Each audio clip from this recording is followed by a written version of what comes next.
최근에 미국과 중국 사이의 전략 경쟁이 격화되고 있고 오늘이죠. 네. 그 화웨이에 대한 제재 조치가 본격적으로 발동이 돼서 네. 한국 기업들도 화웨이에 반도체를 수출하지 못하게 되는 네. 이런 어떤 이게 이제 남일이 아니라는 거 하는 것이 이제 이 반도체만 이거 아주 보더라도 심각합니다. 지금 좀 확인할 수 있는 네. 부분이 있고 이 말씀 드리니까 굉장히 표정이 심각해지셨는데 심각하죠. 네. 제가 그 중국에 가서 이제 외교부나 그쪽에 당정 네. 쪽에 사람들 만나 보면 이미 작년에 우리가 아는 미국의 제재 말고도 중국의 하이테크에 대해서는 거의 미국의 모든 제재가 다 들어오고 있다. 네. 나날이 확장되고 있다. 그래서 앞으로 중국의 어떤 그 기술 굴기는 반드시 억제하겠다는 네. 이런 어떤 전방위적인 그 제재가 들어오고 있다는 이야기를 여러 차례 들었어요. 네, 네. 근데 지금 중국이라는 어떤 그 새로운 어떤 그 부상국이 사실은 보면은 이미 한국보다도 인공지능이라든가 빅데이터라든가 또 전기 자동차라든가 또 금융결제라든가 이런 모든 면에서 앞서가고 있거든요. 놀라울 정도로 모든 면에서 엄청나게 성장을 앞서가고 했죠. 있고 또 그러는 와중에 이제 그 중국의 실리콘밸리라고 이야기할 수 있는 그 저기 광저우 그 옆에 심천 네. 이런데 거의 당 간부들이 가서 살다시피 합니다. 네. 시진핑도 갔다 왔고 그런데 작년에 가장 들은 인상적인 얘기는 그 중국의 공산당 중앙당 그 간부들을 마놓고 시진핑이 1시간 특강을 했어요. 네. 그 중에 40분이 블록체인이었습니다. 직접 이 기술을 설명하면서 공부 시진핑이 많이 했겠네요. 많이 했어요. 그러니까 며칠을 시진핑이 네. 그 블록체인을 스터디한 거예요. 네. 그래가지고 그 심천을 다 다녀오고 이게 적용할 수 있는 기술과 이게 중국의 미래를 왜 바꾸는가 이래가지고 당 간부들한테 40분을 블록체인 강연을 했다니까. 네. 참다.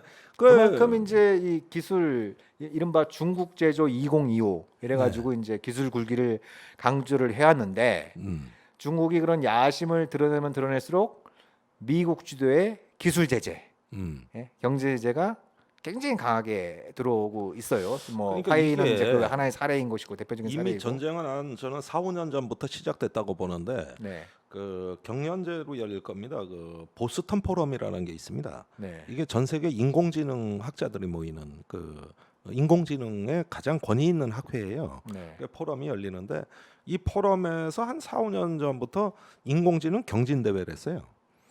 그런데 매년 경진 대회에서 상위권을 중국이 싹쓸이했습니다. 네.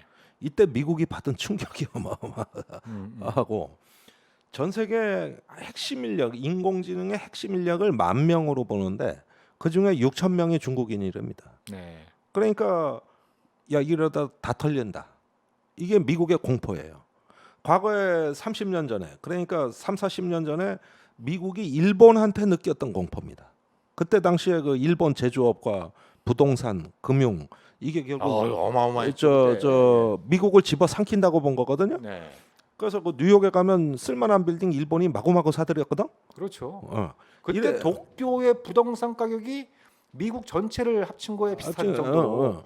그러니까 80년대 중반 아마 86년인데 이런 것들을 80년대 일본에 대한 경보가 울리니까 미국이 몇 년을 준비해 가지고 일본에 쫓아가서 플라자 합의라는 걸 강제로 체결하게 만들어 가지고 일본을 찍어 누른 그렇죠. 거예요. 엔화 가치가 폭등하면서 이제 그런 또 예. 엔화의 가치가 막 그 뭐 하늘로 본지 모르고 뛰어오르니까 그거 가지고 여기저기 이제 부동산하고 주식에 투자하고 이러면서 이제 이른바 버블이 거품 경제가 막 일어나고 그래서 그게 꺼지면서 그 합의를 체결하고 90년대부터 일본이 이제 잃어버린 뭐 10년 또 지금 그게 20년 뭐 이렇게 네, 계속 네. 가고 있는 거거든요. 그때 미국이 그때 그 경보가 울리고 행동을 취했는데 사실 그때와 유사한 건 이번에는 약간의 다른 품목들 그러니까 뭐 무역 분쟁이 이거는 말입니다. 사실 말이 안 됩니다. 그 미국은 그 빚을 내서 과소비를 하는 나라고 중국은 돈은 많은데 너무 소비를 안 하는 나라입니다. 이게 각자 내부의 경제 문제이기 때문에 이걸 개선해야 경제 문제가 해결되는 거지 무역으로 해결되는 게 아니에요. 그런데 정작 무역 분쟁에 불을 지핀 건 제조업이라고 보지만은 실제로는 무슨 일이 있었냐 하면은 이 기술에 대한 중국의 도약은 공포였어요. 이건 거의 공포였다고. 그래가지고 그 경진 대회를 중국이 싹쓸이해서 없애버렸어요, 미국이. 매년 하던 경진 대회도 안 해요 이제. 그러니까 그리고- 그 상위권을 차지한 그 중국의 뛰어난 학자들, 기술자들이 또 상당수가 미국에서 공부한 사람들이란 말이에요. 예. 그러니까 또 이제 중국 유학생들에 대한 어떤 이제 제재 이런 것들도 뭐 무슨 공산당 관계 있지, 중국 인민해방군랑 관계 있지, 막 이렇게 연결시키면서 뭐 유학생들에 대해서 또 푸대접하는 이런 것들이 좀 반복되고 있는 이런 상황인 것 같은데, 근데 돌이켜 보면은 그 80년대 말 90년대 초에 미국이 일본을 이렇게 엄청나게 때렸어도 미일 관계가 파국으로 가지 않았던 데에는 경제를 둘러싼 이른바 뭐 경제 전쟁을 방불케 하는 그런 갈등이 있었지만 외교 안보 문제, 또 정치 체제 문제 이런 거에선 또 미일 관계가 상당히 또 이제 이 싱크로율이 크지 않습니까? 네. 그러니까 이런 어떤 외교 안보적인 그 어떤 그 정체성이 경제 갈등을 좀 무마시켰던 네. 이런 측면이 있었다고 한다면 지금 미국과 중국의 갈등은 전방위적으로 나타나고 있다라고 하는 이 부분이 또 중요한 그렇죠. 차이인 것 같아요. 그러니까 지정학이 이번에는 네. 말을 하고 있다는 거. 네. 하면서 이제 그 특히 동아시아에 있어가지고 중국의 굴기가 중국이 사실은 패권국이 되기 위한 의도 아니냐. 네. 지역 패권자죠. 레지널 헤게모니라고 네. 해서 그 지역 패권을 꿈꾸는 거 아니냐. 그러면서 그 남중국해에서 확장하려는 네. 움직임이라든가 인도하고 분쟁이라든가 또 대만에 대한 강압 외교 또 이런 어떤 여러 가지 그런 것들 봐서 중국이 이제는 뭔가 대외적 팽창을 꿈꾸는 하나의 지역 패권국으로 야심을 드러내는 거 아니냐 이런 공포를 조장해가지고 이 동아시아 국가들을 이런 떠오르는 중국을 해징한다 그러지 않습니까? 네. 견제하는데 다 그 줄서게 만드는 하나의 어떤 반중 전선인데 이 양상을 보면은 사실 중국과 미국의 양상이 저는 무하마드 알리하고 조지 포먼 경기하고 비슷하다고 봐요. 그 추억의 인물들이라서 이 방송을 보신 70년대 분들이 그거 유튜브에서 젊은 분들 찾아보세요. 무지 재밌어요. 그 네. 경기. 그러니까 이건 뭐냐면은 중국은 인파이터형 그 군사력을 증강합니다. 네. 그래가지고 둥펑이라는 그 미사일 우주 전력 이런 걸 그 기반으로 조지 해서 퍼머 스타일이네요. 인파이터죠. 네. 그런데 미국은 칠함대 전력 같은데 보면 항공모함에 왜 F-35 잔뜩 실어가지고 아래 위로 휘젓고 구축함이 그냥 정신없이 휘저버리면은 네. 이게 나비처럼 날라서 벌처럼 쏴버리는 무하마드 알리 스타일. 무하마드 알리의 스피드와 민첩성으로 하니까 중국은 카운터 펀치 위주로 증강을 하고 미국은 그걸 무력화하는 더 신속한 어떤 공중 해상 전략. 그게 요즘 드러나는 게 어. 왜 괌에 있던 그 전략 폭격기를 미국 본토로 뺐잖아요. 네. 예? 그래서 일각에서는 미국이 아시아에서 좀 뒤로 빠진 게 아니냐 이런 얘기 있었는데 실제 드러나는 건 오히려 빈도수가 더 많아졌어요. 네, 많아져. 그러니까 이제 말씀하신 것처럼 아웃파이터 형식으로, 그러니까 중국이 이른바 그렇죠. 아웃파이터. 예. 중국이 이렇게 어떤 미국의 그 이제 접근하는 전력을 갖다가 무력화시킬 수 있는 그런 뭐 항공모함 킬러를 비롯한 여러 가지 무기들을 막 이제 배치하기 시작하니까 그래? 우린 좀 뒤로 빠져서 우리가 원할 때 언제든지 펀치를 날릴 수 있다는 걸 보여줄게. 그게 이런 나비처럼 것이 날라서 네. 벌처럼 말이에요. 쏜다는 무하마드 알리의 교리라는 겁니다. 네, 이게 미국의 그 군사 교리가 무하마드 알리 그걸 따라하는 거네요. 예. 거기에다 마이크 타이슨을 합친 거라고 보면 돼요. 핵이 있으니까. 그 둘을 합친 거고. 네.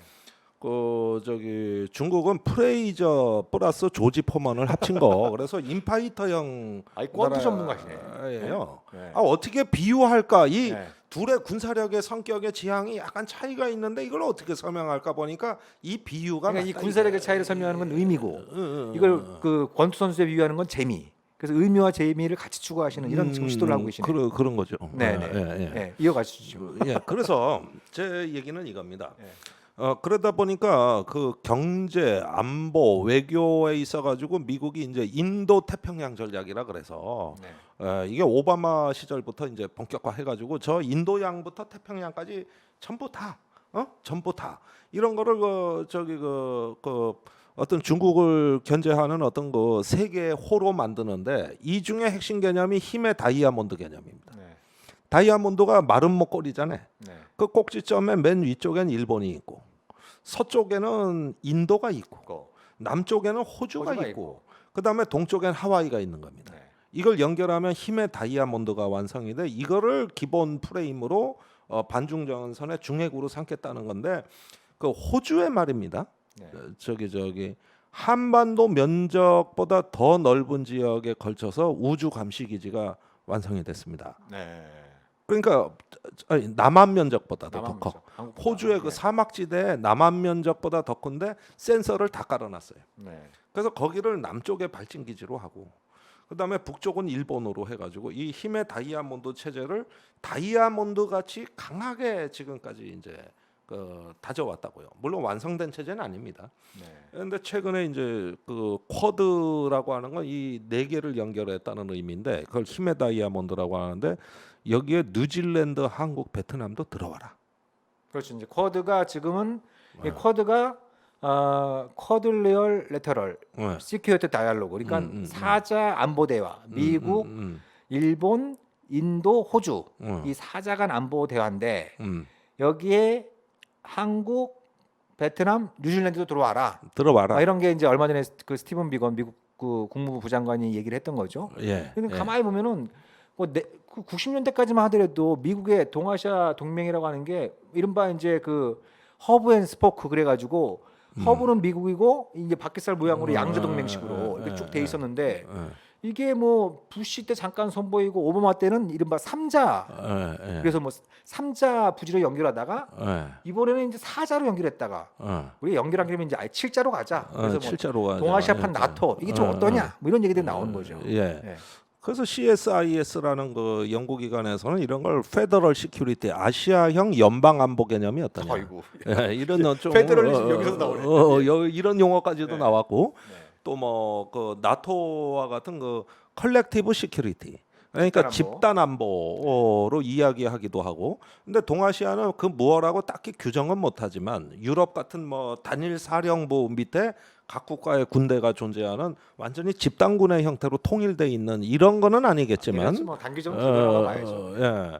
동아시아는 역사와 문화가 상이하고 지향점들이 복잡하기 때문에 유럽형의 그런 블록 이런 거는 좀 힘들다고 봐야 될 겁니다. 그러나 중국에 대한 공포가 계속 강조가 되고 또 지금 7개국, 9개국 그 연합훈련이 계속 활성화되고 있거든요. 네. 이것도 뭐 꽤 오래된 얘기입니다. 네. 그러면서 이제 어떤 군사적인 어떤 교류, 협력, 그다음에 뭐 여러 가지 어떤 그 군사적인 연결점들이 수시로 연결점들이 생기면서 과거의 양자 동맹 형태가 약화되고 네. 다자 동맹 형태로 진화하고 있는 것은 사실이다. 근데 이제 진화인지 퇴화인지는 좀 우리가 한번 좀그 취지와 목적 또 예상되는 결과 이런 것들을 좀 같이 볼 필요는 있을 텐데 아무튼 아마 이 방송을 보시는 분들도 그렇고 요즘 언론에서 자주 나오는 게 미국과 중국이 이렇게 막 그 전략 경쟁을 벌이고 있는데 네. 우리는 어쩌란 말이냐 이게 또 고래 싸움에 새우등 터지는 신세가 되는 거 아니냐 뭐 이런 얘기들이 좀 많이 나와요. 그러니까 근데 그 우리 저기 김종대 본부장께서 보시기에 이 압박이 굉장히 강한 것 같습니까? 작년에 예. 그 해리 해리슨 지금 주한미국 대사가 네. 청와대 찾아오고 네. 국회의원들 관저로 불러들이고 네. 했던 가장 중요한 목적 중에 하나가 화웨이와 관계 끊으라는 네. 네. 네. 거였습니다. 그랬는데 우리 과기정통위원회라고 국회에 있는데 이 문제가 논란이 됐어요. 그러니까 화웨이가 불법 행위를 했냐? 네. 우리 제재 대상이냐?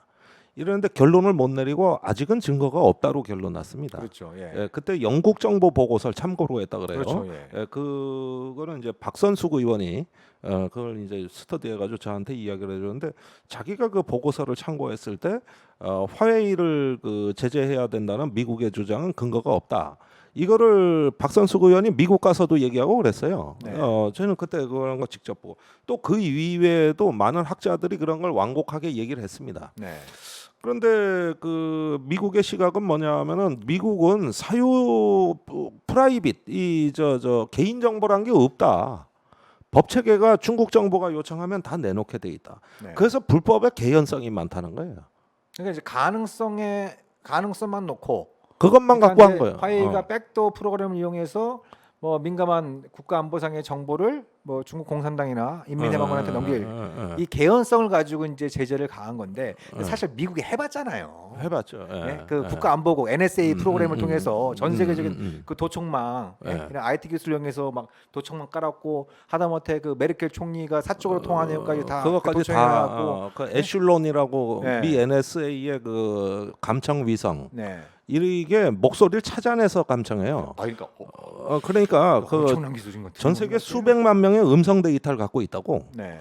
그래가지고 그 예컨대 유무선을 찾아서 이렇게 감청 플러그를 꽂는 게 아니고 그 음파가 어디에 떴는가를 유선이건 무선이건 찾아내서 그걸 가서 감청하는 네. 상당히 지능화된 시스템입니다. 네. 이게 미국 NSA는 미 CIA의 3배 규모입니다. 그러니까요. 냉전 시대부터 그러니까, 맹위를 떨치던 기관인데 거기서 이제 감청했던 거를 그 스노든이 폭로를 한 거죠. 그렇죠. 예, 그래가지고 전 세계가 알게 된 겁니다. 그런데 이런 감청에다가 그 여러 가지 어떤 그 특수한 정보 활동 이걸 이제 빈틈없이 해가지고 사실상 뭐 웬만한 그 인물은 거의 다 어떤 노트북이나 스마트폰이나 또는 유무선을 통해 가지고 우리 웬만한 김 거는 본부장님도 좀 느낌이 오시나요? 아니 그러니까 제가 그 재밌는 거는 국회의원 할 때 미국 태평양 사령부에 갈 일이 있었어요. 네. 제가 빠졌길래 넣어달라 그랬습니다. 한번 네, 가보자고. 네. 그런데 가는데 수행을 유엔사 참모장이 수행을 하더라고. 투스타 장군이. 네. 그런데 그 사람이 공항에서 나한테 은밀하게 오더라고. 미스터 김 할 말이 있대. 네. 왜요? 그러니까 우리 방문자 명단에 김 의원이 끼어 계시니까 미국의 5개 정보기관에서 보고서를 보내왔다. 뭐 FBI, CIA, 네. DIA, 뭐 NSA, 뭐 그러는데 그 사람 조심해라. 결론은 미스터 김을 조심해라. 그래서 이제 유엔사 참모장이 직접 투스타가 네. 그 사람 열흘 일정 중에 저하고 너무나 친해졌습니다. 네. 그래서 뭐라 그러더냐 뭐 이러니까 이제 얘기를 해주더라고. 뭐 조심하라고 그러는데 이 얘기를 나한테 왜 하는가? 그런데 차차 하시게 될 거래. 그래서 전 과정에서 내가 뭐 궁금한 게 열람 많잖아. 네. 그 뭐 사드가 어떻고 MD가 어떻고 태평양산을 어떻게 구성하고 시스템은 어떻게 돌아가고 그러는데 헌신적인 설명을 해주더라고. 네. 그 다른 의원한테는 설명해봤자 알아먹지도 못해요. 저니까 알아듣지. 그래서 실제로 그 설명 들을 사람이 저밖에 없었어요. 네. 그러다 요코스카에 가니까 거기에 유엔사 기지가 있잖아요. 거기에 공군이 출격 횟수가 9배가 늘어났더라고. 중국 전투기 뜨는 만큼 같이 떠야 되니까. 네. 이제 이런 시스템인데 그런데 이제 아마도 그 여행이 끝나고 그 참모장이 저에 대한 보고서를 쓴 것 같아요. 썼겠죠. 그래가지고 네. 또 그거 쓰려고 이렇게 잘해준 거예요. 그래요? 네. 그냥 관리 대상인 거예요. 네. 관리 대상. 많이 알더라고. 느낌 팍팍 오지 않아요? 아니 네. 좀 느낌이 뭐 그래서. 저도 예전에 관리 대상이었어요. 그래요? 그 초청도 받고 갔잖아요. 초청 받은 게 아니고 제가 가겠다 했는데 아무튼 저에 대해서 너무 잘하라고 제가 깜짝 놀랐던 이런 기억이 있었죠.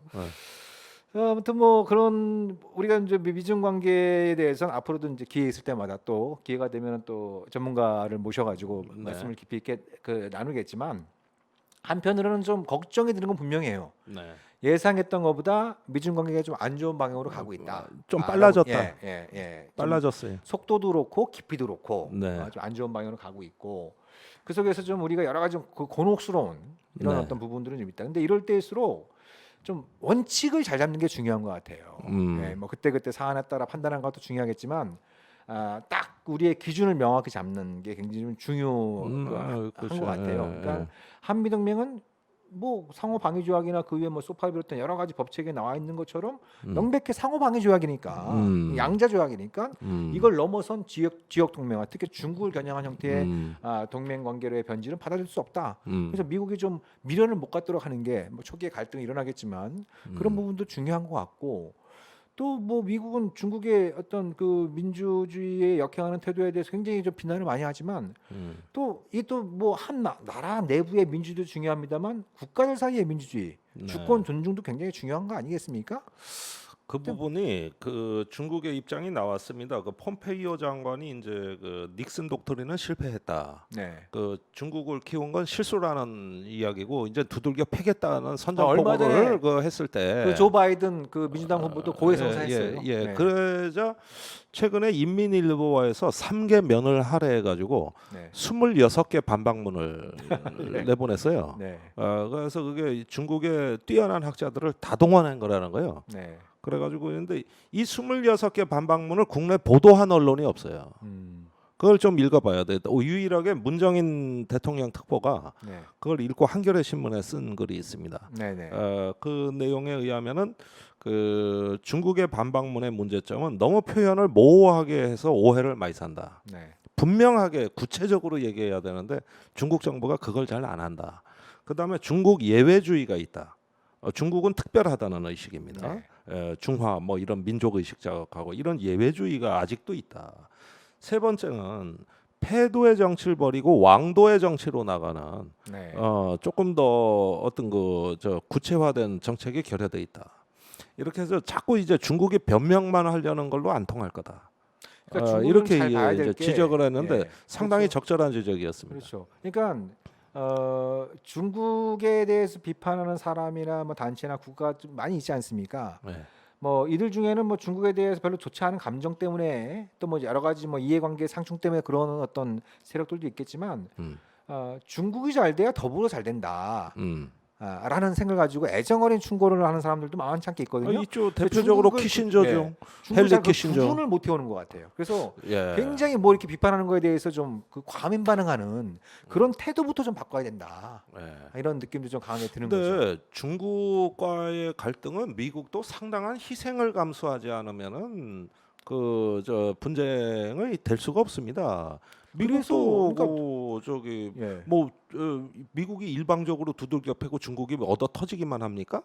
그러니까 이게 그게 그렇게 양상이 재밌는 게 일방적이냐고, 뭐냐면 예. 주목할 것 중에 하나는 뭐냐면 그래서 하다 말겠지 이런 전망들이 많이 있었거든요. 왜냐하면 양국 사이의 경제 문제만 놓고 보더라도 기술 문제도 마찬가지지만 상호 의존성이 워낙 강하니까 네. 그러니까 그러다 말겠지 했는데 이게 점입가병으로 치닫고 있거든요. 그러니까 이게 난타전 양상으로 벌어지는 것 같아요. 그러니까 네. 내가 10의 피해를 입더라도 너한테 20, 30의 피해를 입히면 내가 이기는 거다. 이런 어떤 정서들이 좀 강해지게 특히 이제 그 선거를 앞둔 미국에서 그런 정서들이 좀 강해지고 있어가지고 이게 단순히 어떤 뭐 이익의 논리로 설명하기에는 양자의 그 관계 자체가 굉장히 좀 복잡하게 돌아가고 있는 건 또 그 틀림없는 것 부분은 같아요. 언제 다시 한번 다뤄보겠습니다. 네네. 그 조금 더 이거를 시나리오별로 우리가 네. 좀 상당히 그 섬세하게 좀 다룰 필요가 있다는 생각이 듭니다. 네네 그렇습니다.